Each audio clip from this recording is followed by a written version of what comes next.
I truly appreciate all of the advice, concern, and positivity that you all have sent my way. I realize that it's been almost a month since I posted about my experience, and I've had many people reach out to me kindly checking in and wanting to know how I'm doing. Unfortunately, this situation has gone from horrific to unbelievably evil. There isn't a word I can think of that does it justice. I apologize in advance for what I know is going to be a long update post, but it's the only way to get the full picture of how truly destroyed I feel. Days after the initial post, I took your guys' advice and made a few appointments with attorneys, and one with a legal document preparation lady to keep my options open.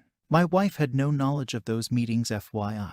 We went a few days after the post with no contact directly, but she was adamant that this time she really was going to make an effort to get us two in to see a marriage therapist, which I had been insisting upon for months before my DDAY, so we can try to see if there was any way of working through this. But I knew in my heart what my choice would inevitably be. She did succeed in getting us onto a therapist's schedule, but it was going to be about a week and a half until we could get in. During that time, I was literally stalking her every move from that damned iPad.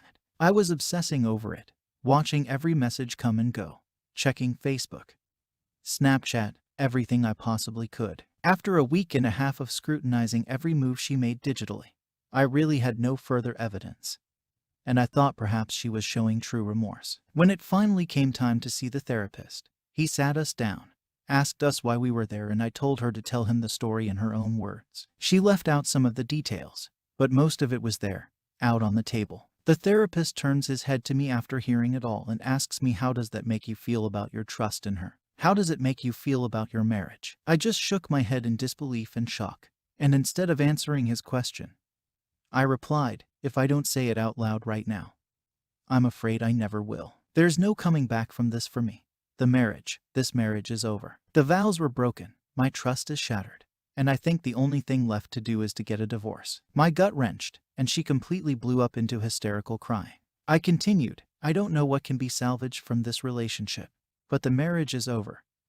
I meant what I said on the altar, and I'm not being true to myself if I don't recognize this as being broken, unfixable. At that point, I felt a slight sense of relief, having stated it out loud, in front of her and a neutral party, that I was done. The remainder of the therapist appointment was spent on him explaining to her why my feelings and my decision were completely rational given the situation, and calming her down. It actually couldn't have gone better in my opinion. He insisted upon seeing us not as a couple, but separately, to see if he could help us as individuals first, and maybe on the horizon, perhaps years from now, bring us together for discussion of reconciliation. I'll say it right now so you don't have to worry. At this point, I don't have even the slightest intention of ever considering reconciliation.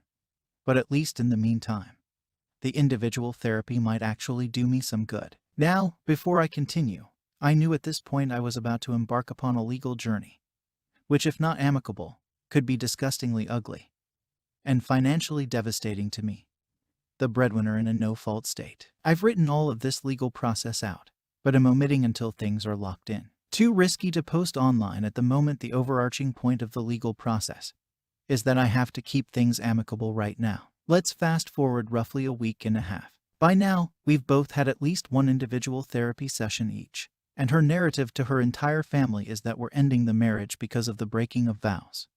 But we're both trying to heal ourselves right now. She's still staying with family, and I continue my obsession with constantly searching her digital presence for any sign that she was continuing her disgusting habits, as many of you had suggested she would. Not saying it's your fault, I would have been searching anyway. It wasn't until one night last week that I realized there was a place I hadn't ever checked, the App Store. I went to the app download history of the iCloud account, and saw that almost 2 weeks prior to that evening, she had downloaded a secret texting app onto her phone. My gut wrenched. I realized in one foul swoop that this entire time, she's gone out of her way to hide some sort of messaging from me. Knowing I had her iPad, which she insisted upon me keeping so I can begin to trust her again, but I really think to this day that she didn't realize that an app downloaded on one iCloud device can be seen in the history from any iCloud connected device. I needed to know what the communications were within that app. I wasn't even in control of my body thinking back to those moments. I downloaded the app onto her iPad, tried a few of her most common login combos, and Viola. The truth, she not only had been messaging Buddy on this app since after our first therapy appointment together, but they had been continuing to have sex with one another. during times in which she knew I'd be out of the area. I puked. I cried. It was 3 in the morning on a weeknight. I went into the restroom and started grabbing all the prescription strength medications I could find. I went back into my room with an overflowing handful of assorted pills that without a doubt would have been effective in ending my life. I sat on the edge of my bed, sobbing, ready to end it. I picked up my phone and tried to call my mom. No answer. My dad. No answer. My sister. She answered. I told her what I had just discovered, through violent outbursts of tears, and she could tell I was on the verge of losing it. She didn't know I had the pills in my hand, but she did insist keeping me on the phone, albeit in the middle of the night, until I had calmed down. It took about an hour, but I was finally numb again, and after hanging up the phone, I went back into the bathroom and poured the pills back into one of the bottles, washed my hands, then returned to bed to try to get at least a couple of hours of sleep that never came. As hours passed, I realized that I needed to go to work. I couldn't stand to be in that house or that moment any longer. As I got dressed, I threw the bottle of pills into my briefcase along with the iPad, both of which, upon arrival to my office, I promptly gave to my most trusted coworker and asked him to lock up in his desk and not return them to me no matter what.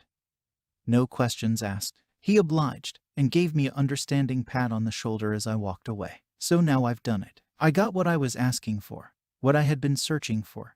Undeniable proof that not only is my wife a cheater, but she's also a cold-blooded liar. I struggled for days on end, trying to decide what to do with the information I had discovered. On one hand, I wanted so badly to call her out to every possible family member, friend, or acquaintance and let the whole world know what she truly is, what she had done and was continuing to do.